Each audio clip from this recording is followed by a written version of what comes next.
bonjour à tous. On est très heureux avec Pierre Louette donc, de reprendre cette journée qui est une journée intense sur cette deuxième édition du Festival Média en scène avec dans quelques minutes le ministre de la Culture, Franck Riester, qui nous fait l'honneur d'intervenir dans un moment très important. Voilà, aussitôt fait. Merci beaucoup, monsieur le ministre, d'intervenir pour cette deuxième édition des Médias en scène. Donc cette édition, vous le savez, on l'a imaginée avec toutes les équipes de France Info, les équipes du groupe Le Parisien, Les Échos, pour inventer les médias de demain et construire un rendez-vous qui soit à la fois un rendez-vous international et un rendez-vous qui parle de journalisme, mais aussi d'éditorial, de technologie, d'économie, dans un moment où nos médias vivent des transformations qui sont très importantes. Et on l'a conçu avec une conviction, c'est que notre démocratie a besoin de médias qui soient forts sur leur métier, forts sur leur mission, et c'est ce qui a nourri tout le programme de cette journée sur plusieurs sites, avec plus de 4000 personnes qui participent aujourd'hui, 180 intervenants, 40 intervenants étrangers, et on espère faire grandir encore d'année en année cet événement. Voilà, c'est un événement important dans une période où chacun d'entre nous se transforme pour continuer à jouer durablement ce rôle. Et vous le savez, monsieur le ministre, nos médias de service public sont pleinement engagés et confiants dans cette transformation. Attentifs aussi au projet de loi qui est en cours et qui va donner le cadre d'avenir pour l'ensemble de nos médias. Voilà, donc je salue enfin tous les jeunes qui sont là parce que c'est important quand on pense l'avenir des médias de le faire aussi en présence de jeunes. Et c'est plus de 700 jeunes qui sont parmi nous aujourd'hui. Merci beaucoup à tous pour votre intérêt.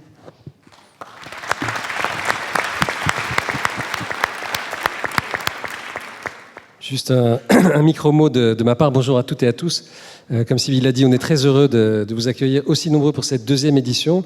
Et puis vraiment, pour être très, très bref, moi je suis particulièrement heureux, avec Sybille, on en parlait à l'instant, que on est avec nous le ministre de la Culture et de la Communication qui a un agenda, au fond, comme on n'en a jamais vu dans la République. Il y a 5 lois, je crois, qui sont en cours. Et pour ceux qui, comme moi, Sybille moins, mais sont depuis longtemps dans ce monde-là, il y a des lois de 47, il y a des lois de 55, il y a des lois très anciennes qui n'avaient jamais été touchées et qui, aujourd'hui, sont en passe d'être modifiées. Donc c'est un moment très important de ce point de vue-là aussi. Le cadre législatif, la régulation sont des sujets très importants dans ce monde qui bouge. La puissance publique a un rôle à jouer. Voilà, donc particulièrement heureux de vous accueillir et bonne session.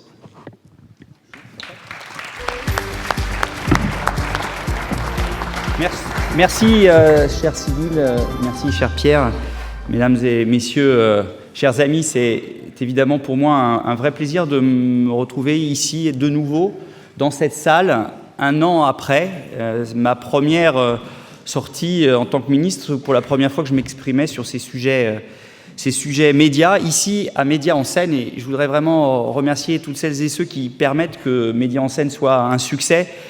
Je ne vais pas tous les citer, bien évidemment Les Échos, bien évidemment France Info, bien évidemment toutes les équipes de Radio France, mais aussi de tout le service public qui font un travail remarquable pour permettre que Médias en scène puisse exister. C'est très utile que nous réfléchissions, vous réfléchissiez à l'avenir des médias.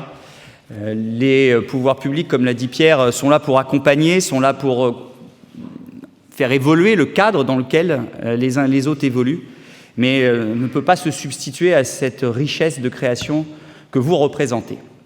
Et l'an dernier, lors de la première édition des Médias en scène, c'était ma première prise de parole et j'avais placé mon discours sous le signe de la confiance. La confiance qui est essentielle et qui doit être bien souvent restaurée entre les médias et nos concitoyens trop souvent tentés par la défiance, effectivement. La confiance aussi sur laquelle doivent se fonder les relations entre tous les acteurs d'un écosystème médiatique en pleine transformation. Cette question de la confiance est aussi aujourd'hui au cœur du riche programme de cette deuxième édition de Médias en scène. La diversité de ce programme, je l'ai regardé encore dans la voiture en venant, dit à la fois l'ampleur des défis auxquels nous devons collectivement faire face et la mobilisation et la créativité dont vous faites preuve lorsqu'il s'agit d'imaginer des solutions à mettre en œuvre. Je tiens à saluer la présence donc de 40 dirigeants de médias étrangers dont la contribution à ces échanges sera précieuse, ainsi que les nombreux jeunes, Sybille l'a dit tout à l'heure, mais c'est tout à fait juste, grâce auxquels ce rendez-vous se tourne résolument vers l'avenir. Parmi d'autres sujets majeurs, je sais que la question des relations avec les plateformes, avec ces nouveaux acteurs de l'Internet, comme nous avons tendance à le dire d'une façon un peu caricaturale, est au cœur de vos débats.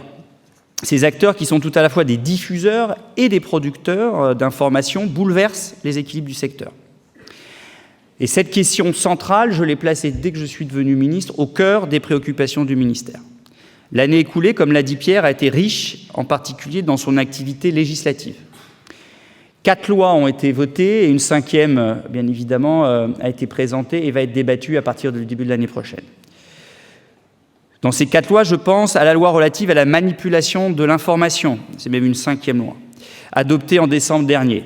Elle a permis de responsabiliser les plateformes qui n'engageaient pas les moyens nécessaires pour lutter contre les infox, ce poison lent de notre démocratie. La proposition de loi sur la lutte contre les discours de haine, portée par Laetitia Avia, toujours en discussion, repose sur le même principe de responsabilisation des plateformes. Elle vise à mettre fin à l'impunité dont elles profitent depuis trop longtemps au détriment de la protection de nos concitoyens. Le rapport que m'a remis Emmanuel Hoog a largement alimenté le débat sur le conseil de déontologie des médias qu'il préconise de mettre en place. Toutes les initiatives pouvant contribuer à restaurer le lien de confiance entre les médias et les citoyens dans le respect absolu de la liberté de la presse doivent faire l'objet d'une considération attentive. Et la création d'une instance d'autorégulation et de médiation de l'information pourrait, j'en suis convaincu, contribuer à la promotion des bonnes pratiques et répondre à l'exigence de transparence exprimée par nos concitoyens. Certains y travaillent, je les incite à aller encore plus loin, et les pouvoirs publics accompagneront, sans décider à la place des acteurs du secteur, mais accompagneront ou accompagneraient la création d'une solution visant à avancer sur cette question de l'autorégulation du secteur. La modernisation de la loi Bichet est aujourd'hui quasiment adoptée. La loi Bichet, c'est cette fameuse loi de 1947 dont parlait tout à l'heure Pierre Louette. Tout en préservant ses grands principes fondateurs, la loi va adapter le système de la distribution de la presse, notamment la presse écrite, à l'évolution de ce secteur. Pourquoi je dis en particulier la presse écrite? Parce que dans le texte, les kiosques numériques ont été intégrés au dispositif prévu par la loi de 1947 qui vise à garantir le pluralisme de la presse. Les titres d'information politique et générale, ils bénéficieront donc d'un droit d'accès au même titre que chez les marchands de journaux, ce qui constitue une avancée symbolique, mais pas seulement symbolique, considérable. Enfin, une grande victoire a été obtenue au niveau européen avec l'adoption de la directive dite droit d'auteur, que nous avons transposée très rapidement dans son volet relatif à la création d'un droit voisin au droit d'auteur pour les éditeurs de presse, agences de presse et journalistes. Le reste de la directive droit d'auteur va être transposé dans la loi audiovisuelle dont je vais parler juste après. C'est une victoire parce que ça conforte la vision française du droit d'auteur en Europe et ça nous donne les fondements juridiques, si tous les pays transposent cette directive de la façon dont nous l'avons transposée, c'est-à-dire avec beaucoup d'ambition et de détermination, nous avons les fondements juridiques pour rentrer dans une négociation, et je vais y revenir, avec les acteurs de l'Internet, beaucoup plus, dans de bien meilleures conditions. Et c'était un combat difficile, mais qui a été gagné. Et la transposition de cette directive sur la partie création d'un droit voisin au droit d'auteur a été faite rapidement en France. Nous sommes les premiers pays à avoir transposé parce que nous avons dépassé les clivages politiques. Nous avons travaillé, nous, le gouvernement, avec le Sénat. Le Sénat a travaillé avec l'Assemblée, nous avons travaillé collectivement, ce qui nous a permis, et bien sûr avec les professionnels, à commencer par les éditeurs de presse, agences de presse et journalistes, pour permettre d'être les premiers à transposer d'une façon ambitieuse cette directive droit d'auteur créant un droit voisin. Ce droit voisin doit permettre donc de mettre en place des relations plus équilibrées entre les agences et les éditeurs de presse, d'une part, et les plateformes, d'autre part, et de garantir un partage équitable de la valeur avec les journalistes et les auteurs. Et j'y reviendrai un peu plus tard. Donc. Alors en un an, voilà ce qui a été réalisé. C'est beaucoup de travail, parce qu'il y a beaucoup de travail de préparation, d'échange avec les professionnels, de débat à l'Assemblée, au Sénat, avec plusieurs lectures parfois. Mais il y a un autre gros travail qui est en préparation, au niveau de la discussion parlementaire, après avoir été un gros travail de préparation de mes équipes, en lien avec tous les acteurs du secteur, c'est bien sûr la loi audiovisuelle. J'en ai présenté les grandes lignes il y a quelques jours, les grandes lignes donc du projet de loi relatif à la communication audiovisuelle et à la souveraineté culturelle à l'ère numérique. Ce projet de loi sera présenté fin novembre en Conseil des ministres et discuté à partir de début janvier, de janvier à l'Assemblée nationale. Ce projet de loi prend acte des insuffisances du cadre législatif et réglementaire actuel. La loi de 86, qui est la loi actuelle qui régit ce secteur, a été créé, le logiciel d'une certaine façon de cette loi a été créé avant Internet. Imaginez à quel point il y a nécessité de revoir ce logiciel de fond en comble, même si les adaptations successives ont permis d'adapter la législation à l'évolution des choses. Mais le logiciel de base, le logiciel source, date d'avant l'ère Internet. Par une vaste refonte de ce cadre, nous allons donc permettre à notre pays de réaffirmer sa souveraineté culturelle en tenant compte des profondes mutations du paysage audiovisuel. Il s'agit en premier lieu de favoriser l'émergence de champions nationaux, qu'ils soient publics, privés, dans l'édition de télévision, dans la production de contenus cinématographiques, d'œuvres cinématographiques ou audiovisuelles, ou encore dans les plateformes. Et pour cela, nous avons besoin de lever un certain nombre d'obstacles législatifs et réglementaires qui ont pu freiner leur développement et nous permettront qu'ils puissent jouer à armes égales, ces champions français, avec les géants du numérique. Ce projet de loi n'est évidemment pas dirigé contre telle ou telle plateforme, contre tel ou tel pays qui ne serait pas français. Notre objectif est de mettre fin aux trop fortes asymétries entre les acteurs numériques et ceux qu'on a l'habitude de nommer les acteurs historiques. Mais aussi vis-à-vis des nouveaux acteurs français qui ne sont souvent pas à armes égales avec les acteurs puissants anglo-saxons et de main chinois. Les plateformes, quelle que soit leur nationalité, doivent donc prendre part au même système vertueux de financement de la création et de protection des publics. Notre modèle est le garant de la vitalité d'un tissu créatif diversifié et du respect du pluralisme des idées, de la cohésion sociale et de la qualité de l'information à laquelle nous sommes tout particulièrement attachés. La fusion de deux régulateurs, le CSA et la Hadopi, qui donnera naissance à l'autorité de régulation de la communication audiovisuelle et numérique, l'ARCOM garantira la mise en œuvre d'une régulation étendue et adaptée à la nature particulière des différents acteurs. Réaffirmer notre souveraineté culturelle, c'est aussi renforcer notre service public de l'audiovisuel. À l'heure de la convergence des médias, l'audiovisuel public doit pouvoir rassembler ses forces pour gagner encore en puissance, comme l'ont fait un grand nombre de groupes privés, comme l'ont fait la plupart des groupes publics dans le monde. C'est pour cela que je souhaite que France Télévisions, Radio France, France Médias Monde et l'INA constituent un groupe public puissant, France Médias.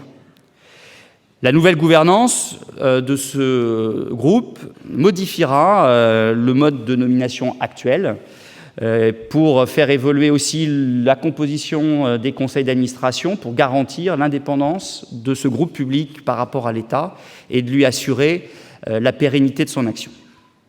Cette pérennité passera par un financement pérenne et affecté directement à ce groupe public. Nous aurons donc à prendre nos responsabilités pour adapter la contribution à l'audiovisuel public, qui est aujourd'hui adossée à la taxe d'habitation, qui, comme vous le savez, va disparaître dans quelques mois. Et nous devrons donc travailler à la création d'une nouvelle contribution qui se substituera à celle existante, mais qui continuera d'être spécifiquement dédiée au financement de l'audiovisuel public, car ma conviction, c'est que nous n'avons jamais eu autant besoin d'audiovisuel public en matière d'information, en matière d'éducation, en matière de culture, en matière de rayonnement de la France dans le monde. Et en matière d'offres de proximité, parce qu'on voit bien que les Français ont envie d'avoir une information de proximité, avoir envie d'avoir une offre audiovisuelle et des contenus de proximité. Ce groupe public, à travers notamment sa société mère, définira les axes stratégiques qui renforceront la complémentarité et les synergies entre les entités de l'audiovisuel public. Le succès de France Info, qui est à la manœuvre pour l'organisation de médias en scène, le succès de France Info nous montre qu'en étant plus soudés, plus efficaces, l'audiovisuel public est plus fort. Et cette coopération, qui fait des émules dans différents secteurs de l'audiovisuel public, est une garantie, en tout cas un facteur clé de succès pour l'avenir. Je sais que dès le mois prochain, grâce au travail commun des sociétés de l'audiovisuel public, une plateforme éducative généraliste sera lancée. Elle offrira un catalogue de ressources expertisées d'une richesse inégalée pour tous les enfants et les jeunes de 3 à 18 ans, à leurs parents, ainsi qu'aux professionnels de l'enseignement, aux éducateurs et aux médiateurs. L'audiovisuel public est un outil considérable au service de l'éducation. Et le fait que autant de choses aient été faites, là, notamment ces dernières années, au service de l'éducation, démontre la spécificité de l'audiovisuel public par rapport à d'autres médias. Cette nouvelle offre fédératrice aura toute sa place aux côtés d'Educarte, qui est déjà largement reconnue en l'espèce. En matière d'information de proximité, qui est encore une fois une attente très importante de nos concitoyens, des coopérations importantes ont déjà commencé entre France 3 et France Bleu, mais je suis convaincu qu'il faut aller beaucoup plus loin, tant l'attente et les besoins sont importants en la matière.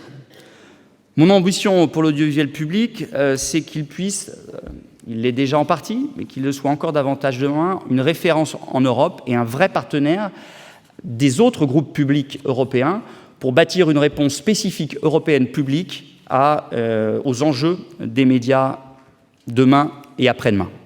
De même, je suis très vigilant avec ma collègue Muriel Pénicaud, en charge du travail, à la situation des journalistes dans les différentes sociétés de presse, et notamment en ce qui concerne les journalistes du groupe Mondadori, qui vient d'être acheté par l'entreprise Reworld Media. Je fais une petite parenthèse parce que c'est un sujet d'actualité et c'était important que je puisse m'exprimer sur le sujet. Et je tiens à rappeler que la clause de cession des journalistes inscrite dans la loi depuis 1935 est une garantie fondamentale pour l'exercice de leur métier et qui leur assure une forme de clause de conscience. Comme il a été rappelé très récemment aux dirigeants du groupe Reworld, nous serons très vigilants à ce que les journalistes et pigistes repris du groupe Mondadori bénéficient pleinement du respect de ce droit, tel que garanti par le Code du travail comme par la jurisprudence. Enfin, je voudrais évoquer avec vous les perspectives qui seront les miennes dans les prochains mois pour continuer à refonder notre relation avec les grands acteurs du numérique. C'est bien sûr un sujet français, mais c'est aussi et avant tout un sujet européen que nous allons non seulement mobiliser l'échelon européen, mais être en force d'initiative. Nous ne pouvons pas admettre que certains groupes tentent de s'affranchir du respect de la loi française et de la loi européenne. Je pense, vous le savez, tout particulièrement à Google, qui refuse d'accorder une rémunération aux agences et éditeurs de presse, méconnaissant ainsi la loi sur le droit voisin dont j'ai parlé au début de mon propos. Je l'ai dit aux dirigeants de Google, j'ai rencontré le numéro 2 de Google récemment, il est impératif que la négociation qui doit définir les modalités de partage de la valeur puisse s'ouvrir conformément à la loi. Et il n'est pas acceptable que cette entreprise capte l'ensemble des revenus tirés de l'exposition sur son propre service de contenu produit par d'autres acteurs. Et la position actuelle du groupe du Google est intenable. D'autres moteurs de recherche, comme Quant, ont montré qu'une rémunération appropriée des éditeurs et agences de presse était tout à fait compatible avec leur modèle économique. Le problème, c'est que Google a une telle puissance aujourd'hui en termes de moteurs de recherche qu'il profite d'une position dominante. En tout cas, c'est ce qu'il faut regarder. Et c'est d'abord au niveau européen, je le disais, que nous pourrons faire aboutir ce combat. Si nous avons souhaité faire reconnaître le droit voisin à l'échelle européenne, c'est bien parce que nous savons que les grands groupes du numérique ne peuvent se passer du marché européen. D'autres pays, à un moment donné, ont essayé de faire le bras de fer avec Google. Ils l'ont perdu parce qu'ils étaient seuls. Là, l'enjeu, c'est que nous ne soyons pas seuls, mais que nous soyons rassemblés avec nos partenaires européens. Je suis donc fier que la France était le premier pays donc à avoir transposé la directive droit d'auteur pour créer le droit voisin, que nous puissions être force de proposition à l'initiative pour convaincre nos autres partenaires de pouvoir transposer vite et avec la même ambition. Vous le savez, la semaine prochaine, il y a un conseil des ministres franco-allemands à Toulouse et ce sujet sera à l'ordre du jour, comme l'indiquait vendredi le président de la République. Nous devons compter sur une position unie des États, s'appuyant sur une position unie des éditeurs pour permettre la pleine application de ce droit.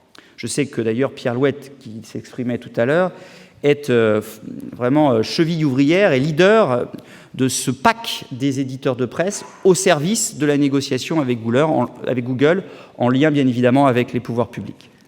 Et j'ai très clairement indiqué à Google qu'il était indispensable donc d'ouvrir ces négociations. Mi-novembre aura lieu à Bruxelles un Conseil des ministres européens de la culture. Je souhaite que ce sujet soit mis à l'ordre du jour de cette réunion dans la foulée du Conseil des ministres franco-européens. À cette date, si aucune solution n'est apportée par Google, nous examinerons avec les autres États membres les leviers à mettre en œuvre pour remédier à cette situation. Et je sais pouvoir compter sur la mobilisation des futurs commissaires en charge de la concurrence, du marché numérique et de la culture pour nous accompagner dans cette belle entreprise pour simplement permettre un juste partage de la valeur. Par ailleurs, l'autorité de la concurrence s'est également saisie de cette question en ouvrant une enquête exploratoire sur les nouvelles règles qu'appliquera Google pour la présentation des contenus de la presse française dans son moteur de recherche, qui est, à mon avis, intenable. Cette enquête permettra d'établir si le géant numérique abuse de sa position dominante sur le marché et, si c'est le cas, proposera les moyens pour y remédier. Et vous le savez, ce sujet de la concurrence est un sujet majeur, central dans les réflexions que nous devons conduire. Nous ne cherchons pas à en faire l'alibi d'une prétendue lutte contre les plateformes américaines, ce n'est pas du tout l'idée, mais plusieurs enquêtes aux États-Unis même sont conduites relatives aux équilibres concurrentiels en ce qui concerne notamment Google, pas seulement Google, mais notamment Google. Dans quelques jours, je me rends à partir de demain au Canada et aux États-Unis et j'aurai l'occasion, lors de ce déplacement, de pousser les réflexions avec un certain nombre de partenaires pour voir de quelle manière les Américains s'interrogent aussi sur ces questions de position dominante de ces acteurs du numérique. La concurrence est un sujet de préoccupation pour l'ensemble de notre secteur, car elle joue un rôle de premier plan dans le respect du pluralisme et de la diversité culturelle. Et donc ces pratiques d'un certain nombre de géants du numérique créent un rapport de force inéquitable pour les acteurs de notre paysage médiatique. Quand par effet de masse, ils captent une part trop importante des recettes publicitaires et affaiblissent les ressources des médias qui font vivre la diversité en se partageant cette source de financement, c'est un vrai problème. Quand ces acteurs peuvent décider unilatéralement de modifier les conditions d'exposition ou de référencement des contenus, c'est inacceptable, comme par exemple ce qu'a fait Facebook, ou en tout cas ça interroge, comme ce qu'a fait Facebook qui a opéré l'an dernier une modification opaque et imprévisible de son algorithme. Ils peuvent ainsi priver les médias d'un accès à leur public et mettre à mal la diversité offerte aux internautes. Et quand ils lancent des objets connectés, comment s'assurer qu'ils assurent un traitement équitable de tous les contenus alors qu'ils en produisent eux-mêmes des contenus ? La question se pose aujourd'hui pour les assistants vocaux, par exemple, qui peuvent imposer des chemins d'accès prédéfinis aux podcasts ou aux livres audio. Je veux ici parler de plateformes structurantes, ces plateformes dotées d'une très large part de marché qui leur permet de contrôler l'accès et le fonctionnement de l'ensemble du marché dans lequel elles s'insèrent, ces fameux géants. Face à cette puissance, nous devons réaffirmer notre souveraineté en imposant des règles spécifiques à ces acteurs sans empêcher l'innovation et l'émergence de champions nationaux. Et c'est ça tout l'enjeu. Et c'est ça toute la difficulté aussi. Assurer un juste équilibre entre les différents acteurs, contraindre les acteurs historiques de l'Internet à respecter nos règles sans empêcher le foisonnement de création dans les médias et les médias numériques notamment.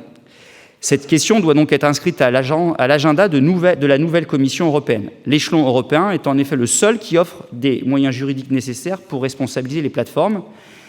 Et si je pense, la seule façon de pouvoir imposer des règles qui soient efficaces, parce qu'il ne s'agit pas de faire des règles, il faut qu'elles puissent être appliquées. Nous devons à la fois demander plus de transparence et de loyauté dans les rapports entre acteurs et garantir la liberté de choix des utilisateurs. Pour cela, nous devons réussir à imposer le meilleur partage de l'accès aux données. Vous le savez, un des enjeux fondamentaux, c'est l'accès aux données.